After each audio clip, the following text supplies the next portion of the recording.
और आज हम एक्सप्लेन करने वाले हैं जॉम 100 के 9वें एपिसोड को। एपिसोड की शुरुआत में हम अकीरा के पापा को देखते हैं। उन्होंने कभी अकीरा को टोक्यो में पढ़ने या जॉब करने से मना नहीं किया। वो चाहते थे कि अकीरा एक बड़ा सपना देखे, क्योंकि बिना सपने का इंसान एक मुर्दे के बराबर होता है। अकीरा अपने पिता की इस बात पर मन में सोचता था कि जैसे आपको बड़ा पता है, आप बस गाँव के एक किसान हो। कहानी वापस प्रेजेंट में आ जाती है। ये लोग अकीरा के गांव बस पहुंचने ही वाले थे। बीट्रिक्स बोलती है कि काश अकीरा के पेरेंट्स अभी तक जिंदा हो, पर अकीरा को पूरा यकीन था कि उसके पेरेंट्स सही सलामत होंगे। अकीरा 3 साल बाद अपने गांव जा रहा था, इसीलिए वो थोड़ा नर्वस भी लग रहा था। तभी इन्हें टनल के सामने रुकना पड़ता है, क्योंकि टनल को किसी ने ब्लॉक किया हुआ था। टनल के अंदर ढेर सारे ज़ॉम्बीज़ भरे हुए थे।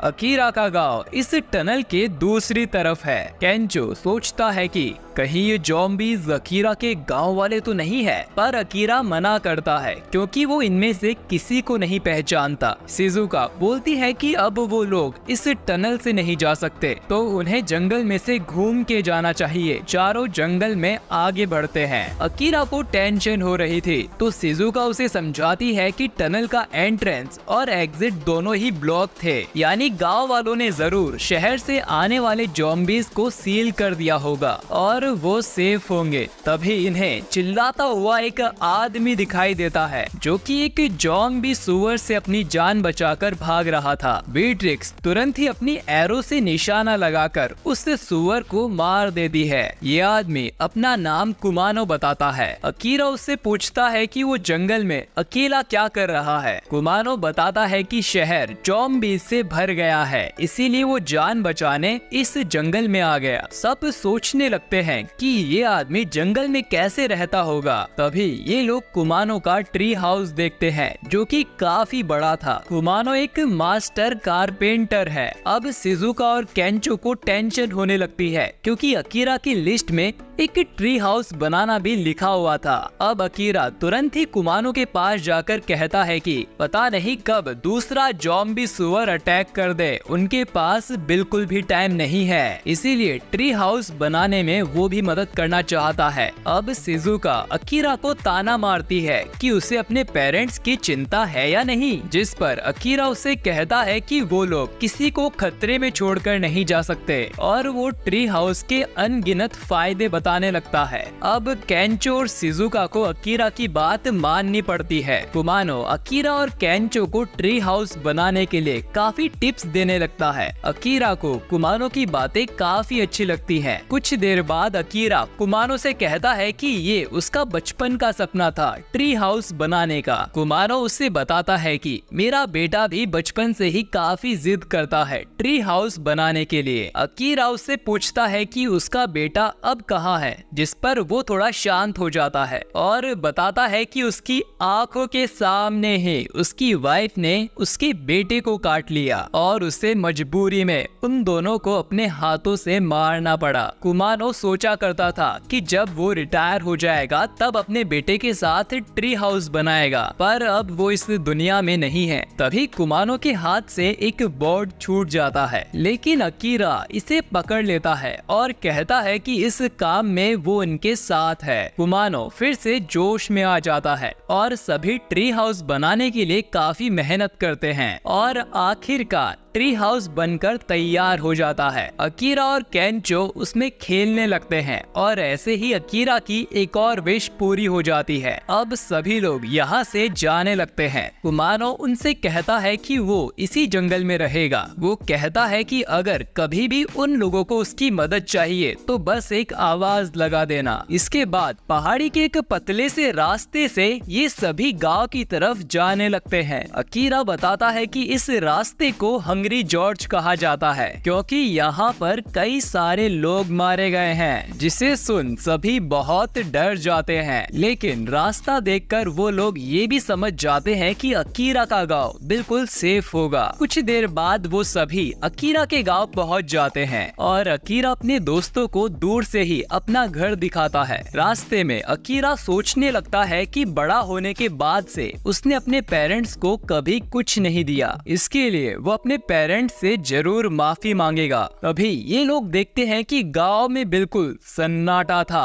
और एक भी इंसान वहां नहीं दिख रहा था। अकीरा और बाकी सभी बहुत डर जाते हैं, कहीं ज़ॉम्बीज़ ने सबको मार तो नहीं दिया। वो भागते हुए अपने घर की तरफ जाता है और दरवाजा खोलता है, लेकिन अंदर तो पार्टी चल रही थी और 4 बूढ़े लोग नाच गाना कर रहे थे। गांव वाले पहचान जाते हैं कि अरे ये तो अकीरा है। अकीरा के माँ बाप भी यही बैठे थे और उन्हें देखते ही अकीरा अपनी दिल की सारी बात कह देता है और वो अपने मम्मी पापा का शुक्रिया अदा करता है, दिन रात मेहनत करके उसे कॉलेज पढ़ाने के लिए। उन दोनों की वजह से ही अकीरा आज जिंदा है और इन सब के बदले में उसने परेशानियों के अलावा उन्हें कुछ नहीं दिया, तो इन सभी चीजों के लिए वो माफी चाहता है। ये सब सुनकर अकीरा के फादर तेंदो उसके पास जाते हैं और उसे एक जोरदार मुक्का मारते हैं। तेंदो कहते हैं कि दुनिया की बैंड बजी पड़ी है और तुम यहाँ इतनी दूर ये सब बकवास करने आए हो। इसके बाद वो अकीरा के दोस्तों से कहते हैं कि सफर करके तुम सभी लोग काफी थक गए होंगे, यहाँ काफी सारे रूम खाली हैं तो तुम आराम कर सकते हो। इतना कहकर तेंदो काम करने के लिए खेतों की तरफ निकल जाते हैं और बाकी के लोग भी काम करने अपने अपने खेतों की तरफ निकल जाते हैं। अकीरा की मम्मी उन सभी के लिए बढ़िया खाना बनाती है, सभी को खाना बहुत पसंद आता है।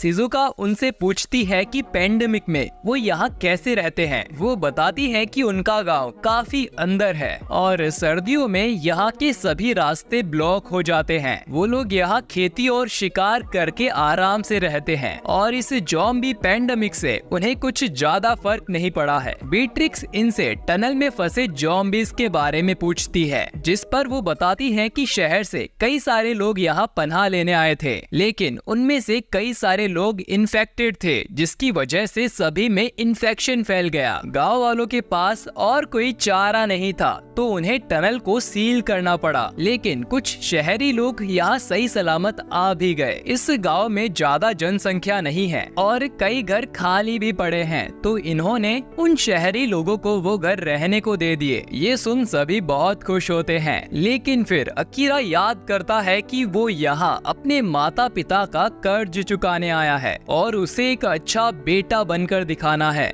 अकीरा के सभी दोस्तों को उसका गांव काफी पसंद आता है। केंचो को तो ऐसा लग रहा था कि वो अपने ही घर आ गया हो। इधर अकीरा अपनी माँ से कहता है कि वो आराम करे, बर्तन वो मांझ लेगा, जिस पर वो कहती हैं कि कोई बात नहीं, तुम जाकर आराम करो, सफर से थक गए होगे। तभी तेंदो अकीरा से कहते हैं कि मुझे तुम्हारी मदद चाहिए। वो उसे अपने साथ खेत पर ले जाते हैं। काम करते हुए अकीरा उनसे पूछता है कि वो कैसे हैं, आपकी कमर का दर्द ठीक हुआ कि नहीं। और वैसे खेत में काम करना बहुत मुश्किल है, लेकिन अब वो आ चुका है तो वो उनकी सभी तरह से मदद करेगा। तेंदो बोलते हैं कि गांव में सभी लोग अपना काम अच्छे से कर रहे हैं, तो अकीरा को ज्यादा चिंता नहीं करनी चाहिए। इधर सब्जियां धोते हुए अकीरा सोचता है कि वो अपने पेरेंट्स को खुश कैसे करे। वहीं इधर हम देखते हैं कि तेंदो को खून की उल्टियां हो रही थी। उनके पास ज्यादा समय नहीं बचा था,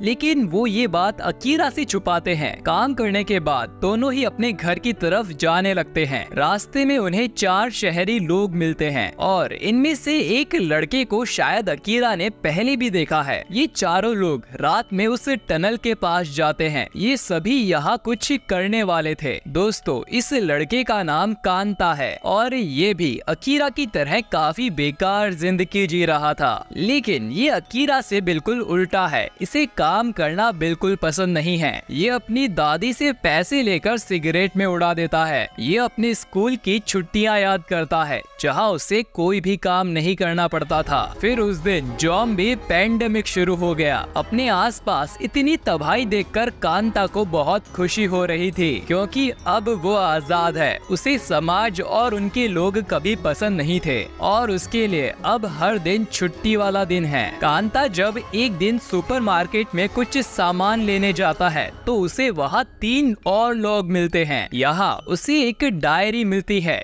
जिसमें कांता अपनी बकेट लिस्ट लिखने लगता है। ऐसी 100 चीजें जिसे ये लोग ज़ॉम्बी बनने से पहले करना चाहते हैं, लेकिन इसमें अकीरा की तरह क्यूट चीजें नहीं लिखी थी। ये लोग हर तरह की गन फायर करना चाहते थे, डायनामाइट से कुछ उड़ाना चाहते थे, अपनी ऑफिस की बिल्डिंग में आग लगाना चाहते थे और भी कई सारे उल्टे पुल्टे काम करना चाहते थे। समाज ने इन्हें कभी इज्जत नहीं दी। अब इनकी बारी है और ये एपिसोड यहीं पर एंड हो जाता है। तो दोस्तों, अब जाकर मुझे ये एनीमे इंटरेस्टिंग लग रहा है क्योंकि अब कहानी में अकीरा के जैसा ही एक और विलन आ गया है। और दोस्तों, ये लोग इस गांव के साथ कुछ बहुत ही बुरा करने वाले हैं जो हमें पता चलेगा आने वाले कुछ एपिसोड्स में, तो उन्हें बिल्कुल मिस मत करिएगा। मैं मिलता हूँ आपसे बहुत जल्द एक और नए एपिसोड के साथ। आपका वीडियो देखने के लिए शुक्रिया।